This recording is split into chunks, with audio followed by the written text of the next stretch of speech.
नमस्कार प्यारे बच्चों, मैं आशा वर्मा अपने चैनल हिंदी की नई पुरानी कहानियों में आप सभी का हार्दिक स्वागत करती हूँ।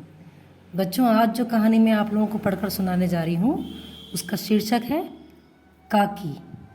काकी यानी कि काका की पत्नी या फिर चाचा की पत्नी चाची, या हम अंकल की पत्नी आंटी भी बोल सकते हैं। तो बच्चों, कहानी इस प्रकार से है। उस दिन बड़े सवेरे जब श्यामू की नींद खुली तब उसने देखा घर भर में कोहराम मचा हुआ है। श्यामू यानी कि एक लड़के का नाम। घर भर में यानी पूरे घर में, कोहराम यानी शोर मचा हुआ है। उसकी काकी उमा एक कंबल के नीचे से ऊपर एक कपड़ा ओढ़े जमीन पर सो रही है और घर के सब लोग उसे घेर कर बहुत करुण स्वर में रो रहे हैं। उसकी काकी उमा यानी जो उसकी आंटी थी, जिनका नाम उमा था, वह जमीन पर सो रही थी और सब लोग उसे घेर कर करुण स्वर में रो रहे थे। करुण स्वर यानी कि बहुत ही दुख भरे स्वर में। लोग जब उमा को शमशान ले जाने के लिए उठाने लगे तब श्यामू ने बहुत उपद्रव मचाया। शमशान यानी कि शमशान घाट, जहाँ पर मृत्यु के बाद डेड बॉडी को ले जाया जाता है जलाने के लिए। उपद्रव मचाना मतलब बहुत ही शोर शराबा, रोना धोना, झगड़ा मचाना। लोगों के हाथों से छूटकर वह उमा के ऊपर जा गिरा। उमा यानी उसकी चाची के ऊपर जा गिरा, क्योंकि उसकी चाची मर गई थी। बोला, काकी तो सो रही है, उन्हें इस तरह उठाकर कहाँ लिए जा रहे हो? मैं न ले जाने दूंगा। लोगों ने बड़ी कठिनाई से उसे हटाया, यानी बहुत मुश्किल से उसे खींच खांच कर हटाया। काकी के अग्नि संस्कार में भी वह न जा सका। अग्नि संस्कार यानी कि शमशान घाट में ले जाकर जो चाची को अग्नि से जलाया गया, उसमें भी उसे नहीं ले गए।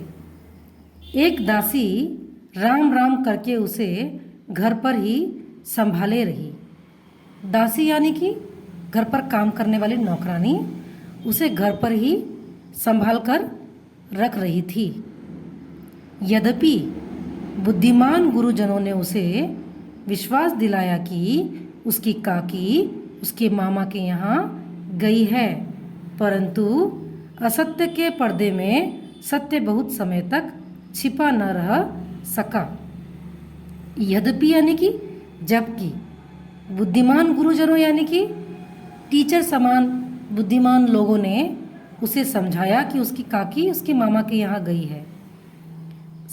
असत्य यानी कि झूठ और सत्य यानी कि सच।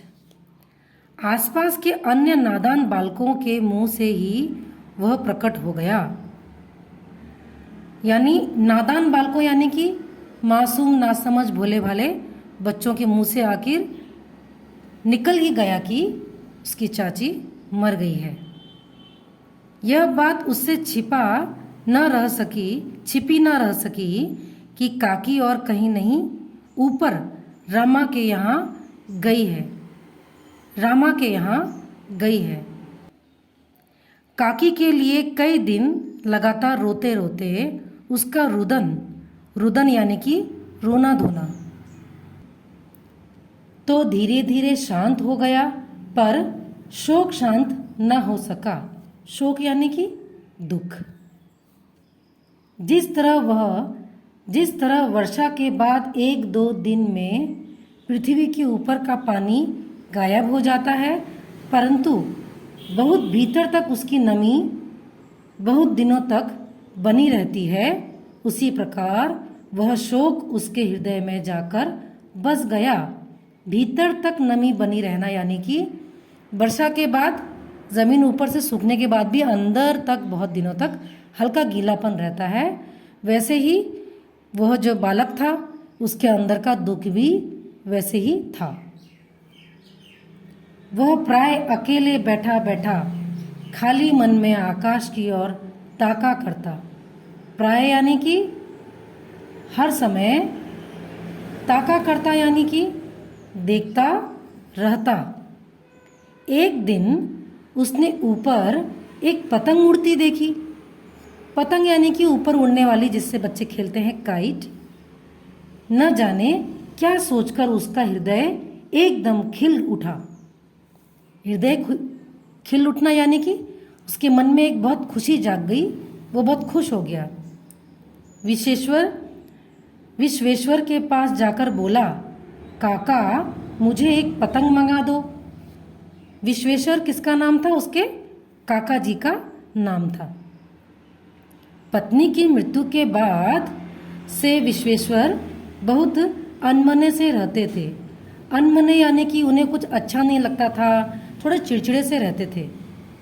अच्छा मंगा दूंगा कहकर वे उदास भाव से बाहर चले गए। श्यामू पतंग के लिए बहुत बेसब्र हो उठा। बेसब्र यानी कि आतुर कि कब पतंग मिलेगी। वह अपनी इच्छा किसी तरह न रोक सका। एक जगह खूंटी पर विश्वेश्वर का कोट टंगा हुआ था। खूंटी यानी कि जो खूंट हमने घर में लगा रखी होती है, उसमें कपड़े वगैरह टांगते भी हैं, तो वो कोट टंगा हुआ था। कोट यानी कि पहनने वाला कोट। इधर उधर देखकर उसने उसके पास एक स्टूल सरका कर रखा। स्टूल यानी कि जिस पर हम बैठते हैं, खड़े भी हो सकते हैं, उसको सरका कर थोड़ा सा खिसका कर रखा और ऊपर चढ़कर कोट की जेब टटोली यानी कि पॉकेट को छानबीन करने लगा। उनमें से एक चवन्नी लेकर वह तुरंत वहां से भाग गया। एक चवन्नी यानी कि एक 25 पैसा। सुखिया दासी का लड़का भोला श्यामू का समवयस्क साथी था। सुखिया दासी यानी कि जो उसके घर में काम करती थी, नौकरानी, उसका नाम था सुखिया, और उस नौकरानी के बेटे का नाम था भोला, जो उसी के उम्र का था, यानी श्यामू की उम्र का था। श्यामू ने उसे चवन्नी देकर कहा, अपनी जीजी से कहकर चुपचाप एक पतंग और डोर मंगा दो। जीजी यानी कि दीदी भी हो सकती है। देखो खूब अकेले में लाना, कोई जान ना पाए। पतंग आई। एक अंधेरे घर में उसमें डोर बांधी जाने लगी, यानी पतंग को लाने के बाद वो उस पर एक डोर बांधने लगी, यानी रस्सी बांधने लगे। श्यामू ने धीरे से कहा, भोला किसी से ना कहे तो एक बात कहूँ। श्यामू ने रहस्य खोला। रहस्य यानी कि राज। मैं यह पतंग ऊपर राम के घर भेजूंगा। राम के घर भेजूंगा यानी भगवान के घर भेजूंगा। इसे पकड़कर काकी नीचे उतरेगी, यानी जो काकी मर गई है वो इस पतंग की डोर को पकड़कर भगवान के घर से नीचे आ जाएगी। लिखना नहीं जानता, नहीं तो इस पर उनका नाम लिख देता। भोला श्यामू से अधिक समझदार था। उसने कहा, तुमने बात तो बड़ी अच्छी सोची, परंतु एक कठिनाई है, यानी एक प्रॉब्लम है। यह डोर पतली है, इसे पकड़कर काकी उतर नहीं सकेगी, यानी रस्सी बहुत पतली है। इससे टूट जाने का डर है। पतंग में मोटी रस्सी हो तब तो ठीक हो जाए। श्यामू गंभीर हो गया। गंभीर यानी कि सीरियस हो गया, बहुत सोच में पड़ गया। मतलब यह बात लाख रुपए की सुझाई गई है, परंतु कठिनाई यह थी कि मोटी रस्सी कैसे मंगाई जाए। लाख रुपए की सुझाई गई बात यानी कि बहुत ही अच्छी और लाभ की बात। पास में दाम है नहीं, और घर के जो आदमी उसकी काकी को बिना दया माया के जला आए हैं, वे उसे इस काम के लिए कुछ नहीं देंगे। पास में दाम है नहीं, यानी कि इतने पैसे भी नहीं है कि मोटी रस्सी खरीद सकें। और बिना दया माया के जला आए, यानी कि जिनके दिल में बिल्कुल भी प्यार मोहब्बत नहीं है और काकी को जाके जला आए हैं, वो उसे इतनी मदद भी नहीं करेंगे। चिंता के उस दिन श्यामू को चिंता के मारे देर तक नींद नहीं आई। चिंता के मारे यानी कि टेंशन से रात भर नींद नहीं आई कि अब वो मोटी रस्सी कैसे लाए। पहले दिन की ही तरकीब से दूसरे दिन फिर उसने विश्वेश्वर के कोट से 1 रुपया निकाला। तरकीब यानी कि उपाय। ले जाकर भोला को दिया और बोला, देख भोला, किसी को मालूम ना होने पाए, अच्छी अच्छी 2 रस्सियां मंगा दे। 1 रस्सी छोटी पड़ेगी। जवाहिर भैया से मैं कागज़ पर काकी लिखवा रखूँगा। जवाहिर यानी कि एक उनसे बड़े भैया का नाम था, और मैं उस पतंग में उस कागज़ पर क्या लिखवा दूँगा? काकी लिखवा दूँगा। नाम की चिट रहेगी तो पतंग ठीक उन्हीं के पास पहुँच जाएगी। उसे लगता था कि पतंग में, काइट में अगर काकी का नाम लिख देंगे तो वो बिल्कुल ऊपर जाकर सही एड्रेस पर पहुंच जाएगी। 2 घंटे बाद प्रफुल्ल मन से श्यामू और भोला अंधेरी कोठरी में बैठे बैठे पलंग की रस्सी बांध रहे थे। प्रफुल्ल यानी कि बहुत ही खुशी मन के साथ। अंधेरी कोठरी यानी कि अंधेरा सा जो घर होता है या कमरा होता है उसमें। अकस्मात शुभ कार्य में विघ्न की तरह उग्र मूर्ति धारण किए हुए विश्वेश्वर वहां आ घुसे। यानी कि अकस्मात, अचानक ही शुभ कार्य में विघ्न, यानी कि अच्छे कार्य में एक डिस्टर्ब करते हुए बहुत ही उग्र यानी कि गुस्सैल मूर्ति बनकर विश्वेश्वर जो काका थे वहां आ पहुंचे। भोला और श्यामू को धमकाकर बोले, तुमने हमारे कोट से रुपया निकाला है? भोला सक पकाकर एक ही डांट में मुखबिर बन गया। यानी वो नौकरानी का बेटा चकित होकर घबराकर एक डांट मारते ही बस जासूस की तरह मुखबिर बन गया। बोला, श्यामू भैया ने रस्सी और पतंग मंगाने के लिए निकाला था। विश्वेश्वर ने श्यामू को 2 तमाचे जड़कर कहा। तमाचे यानी कि थप्पड़। चोरी सीख कर जेल जाएगा। अच्छा, तुम्हें आज ही अच्छी तरह समझाता हूं। कहकर 2-4 थप्पड़ और जड़ दिए।